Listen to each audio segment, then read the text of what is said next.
Hi guys, in this video, I'm gonna show you how to connect your Coinbase to your Coinbase wallet.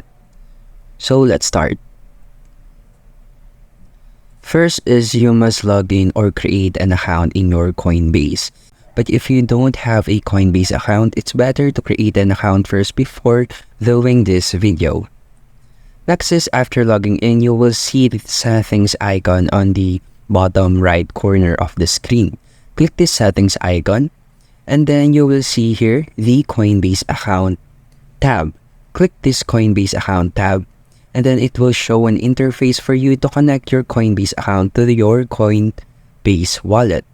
If you have already, again, a Coinbase account, just click the connect button. And if you don't have a Coinbase account, sign up for Coinbase. And that's it.